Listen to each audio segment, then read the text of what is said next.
जय श्री महाकाल सभी दोस्तों और स्वागत है आपका फिर से एक नए वीडियो में। और आज के इस वीडियो में मैं आपको महादेव के बारे में जानकारी देने वाला हूं। जैसा कि आपने सुना होगा कि महादेव भांग पीते हैं, गांजा पीते हैं और नशा करते हैं। तो क्या सत्य में महादेव भांग, नशा और गांजे का सेवन करते हैं? भगवान शिव शंकर कोई भी नशा नहीं करते हैं, क्योंकि हमारे धर्म ग्रंथों में कहीं पर भी नहीं लिखा गया है कि भगवान शिव शंकर गांजा पीते हैं, चरस पीते हैं या फिर शराब का सेवन करते हैं। लेकिन जानकारी हमें इस चीज़ की होनी चाहिए कि क्यों आखिर में भगवान भोलेनाथ का चित्रित गांजा पीते हुए या भांग पीते हुए कर रखा है, कि क्यों आखिर में भगवान के भक्त भांग या गांजा या नशे का सेवन करते हैं। और अगर उनसे इस बारे में पूछा जाए तो वह सिर्फ एक ही जवाब देते हैं कि ये भगवान भोलेनाथ का प्रसाद है और प्रसाद तो ग्रहण कर ही सकते हैं। तो आज मैं आपको भगवान भोलेनाथ के इस विषय के बारे में जानकारी देने वाला हूँ। तो चलिए शुरू करते हैं आज का ये वीडियो। बहुत से लोग मानते हैं कि भगवान शिव भांग पीते थे और बहुत से लोग ने तो भगवान शिव के ऐसे भी चित्र बना लिए हैं जिनमें वे चिलम पीते हुए नजर आते हैं। सचमुच यह बहुत ही निंदनीय है। चलिए मैं बताता हूँ आपको समाज में प्रचलित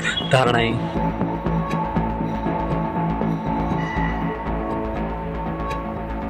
बहुत से लोगों का मानना है कि जब समुद्र मंथन हुआ तो उसमें से निकला विष भगवान शिव ने पीकर अपने गले में धारण कर लिया था। इससे उन्हें बहुत गर्मी होने लगी, इसलिए वे भांग और चिलम पीते हैं, क्योंकि यह दोनों ही ठंडक बढ़ाते हैं। यह एक कुलेट का काम करता है, इसलिए ही इन्हें बेलपत्र, धतूरा और कच्चा दूध चढ़ाया जाता है, जो ठंडक प्रदान करने का कार्य करता है। बहुत से तंत्र मार्गी लोगों का यह मानना है कि भांग और चिलम का सेवन करने से ध्यान अच्छा लगता है।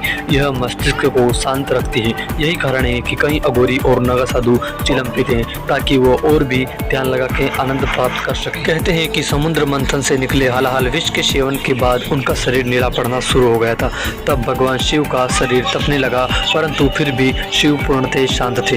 लेकिन देवताओं और अश्विनी कुमारों ने सेवा भावना से भगवान शिव की तपन को शांत करने के लिए उन्हें जल चढ़ाया और विष का प्रभाव कम करने के लिए विजिया यानी कि भांग का पौधा, बेलपत्र और धतूरे को दूध में मिलाकर भगवान शिव को औषधि रूप में पिलाया। तभी से लोग भगवान शिव को भांग भी चढ़ाने लगे। कुछ विद्वान कहते हैं कि विश्व को हलाहल के कुप्रभाव से संरक्षित करने के लिए ही सिरवार्चन के समय बेलपत्र आदि को शिवलिंग पर चढ़ाने की परंपरा है।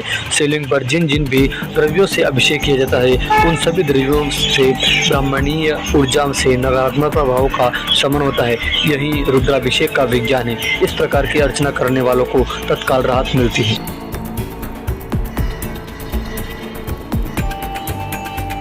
सच्चाई यह है कि समुद्र मंथन से निकले विष की बूंद गिरने से भांग और धतूरे नाम के पौधे उत्पन्न हो गए। कोई कहने लगा कि यह शंकर जी की प्रिय परम बूटी है। फिर लोगों ने कथा बना ली कि यह पौधा गंगा किनारे उगा था, इसीलिए इसे गंगा की बहन के रूप में भी जाना गया। तभी भांग को शिव की जटा पर बसी गंगा के बगल में जगह मिली है। फिर क्या था, सभी लोग भांग घोट घोट के शंकर जी को चढ़ाने लगे, जबकि शिव महापुराण में कहीं भी नहीं लिखा गया है कि शंकर जी को भांग प्रिय है। यह तो काशी, मथुरा आदि क्षेत्र के भंगेड़ियों ने ही इसे प्रिय बना दिया। हकीकत यह है कि शिव जी का कंठ जलता है तो इस कंठ की जलन को दो वस्तुओं से रोका जा सकता है, एक गाय का दूध और दूसरा भांग का लेप। लेकिन शास्त्रों में कहीं भी शिव जी के भांग, गांजा या चिलम पीने का उल्लेख नहीं मिलता है। कई लोग कहते हैं कि भांग एक औषधि है और इसके कई औषधीय गुणों की बात करते हैं और तर्क देते हैं कि यदि उसे उचित मात्रा में ले तो इसके कई मेडिकल फायदे हैं। दरअसल मेडिकल फायदे बीमार लोगों के लिए हैं। भांग को सिर्फ दो ही लोग इस्तेमाल करते हैं, एक वो जो बीमार है और दूसरा वो जो नशा करना चाहता है। शिव जी ने तो बीमार है और न ही नशा के आदी, वे तो परम योगी है। उन्हें भांग की क्या आवश्यकता? ध्यान के नशे के आगे तो सभी नशे कमजोर हैं। जिसे समाधि का नशा हो वह दूसरा नशा क्या करे। दरअसल योग की उच्चतम स्थिति में शरीर की आवश्यकताएं अत्यंत ही गौण हो जाती हैं। इस स्थिति में आहार का महत्व ही नहीं रह जाता। फिर नशे के आदि का प्रयोजन ही कहाँ रह जाता है। कोई भी योगी किसी भी प्रकार का नशा नहीं करता, क्योंकि योग की शक्तियाँ प्राप्त करने में हर तरह का नशा बाधा उत्पन्न करता है। जब एक सामान्य योगी ऐसा नशा नहीं कर सकता तो फिर शिव जी तो भगवान है। विद्वान लोग कहते हैं कि यह अनर्गल बातें उन लोगों ने फैलाई जो धर्म की आड़ में नशा करना चाहते हैं। पहले भांग को शिव से जोड़ा और बाद में धीरे धीरे गांजा और चरस को भी जोड़ दिया गया। भांग, गांजे आदि नशे की आदत को शिव के साथ जोड़कर अपने नशेड़ीपन को एक आध्यात्मिक पहलू देकर वे समाज से बचकर पाक साफ बने रहना चाहते हैं। आम व्यक्ति इसे पीता है तो उन्हें गजेड़ी, भंगेड़ी और नशेड़ी कहा जाता है, जबकि यही कार्य कोई साधु करता है तो उसे अघोरी कहते हैं। भगवान शिव के संबंध में गलत प्रचार करेंगे तो लोग उनसे क्या प्रेरणा लेंगे? यही कि भांग, चिलम पीना चाहिए, नशा करना चाहिए। शिव का अर्थ है शुभ और कल्याण, कारण मोक्ष देने वाला।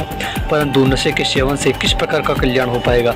इसलिए शिव को नशे से जोड़ना एकदम ही गलत है। शिव से योग की प्रेरणा ले, ध्यान की प्रेरणा ले, विद्वता और निष्फलता की प्रेरणा ले, तभी जीवन का उद्देश्य सफल होगा। ऐसे में यदि आपके घर, मंदिर या अन्य किसी भी स्थान पर भगवान शंकर का ऐसा चित्र या मूर्ति लगाएं जिसमें वे चिलम पीते या भांग का सेवन करते नजर आ रहे हैं तो उसे आप तुरंत ही हटा दे तो अच्छा है। यह भगवान शंकर का घोर अपमान है। यह भी कितना दुख भरा है कि कोई लोगों ने भगवान शिव शंकर पर ऐसे गीत और गाने बनाए हैं जिनमें उन्हें भांग का सेवन करने का उल्लेख किया गया है। कोई गीतकार या गायक यह जानने का प्रयास नहीं करता है कि इस बारे में सत्य क्या है। मैं जो गाना गा रहा हूँ या लिख रहा हूँ उसका आधार क्या है? भगवान ऐसे भक्त को भी अपना भक्त मानते हैं जो उनका घोर अपमान करके उनकी छवि खराब कर रहे हैं। तो दोस्तों, आशा करता हूँ कि भगवान शिव शंकर की ये कहानी आपको समझ में आ गई होगी। और अगर आपसे कोई पूछे कि भगवान शिव शंकर भांग पीते हैं या फिर किसी भी प्रकार का नशा करते हैं तो उसका उत्तर आप उन्हें जरूर दें। और सर्वप्रथम उन्हें यह कहे कि भगवान शिव शंकर ने हालाहाल विष भी पिया था।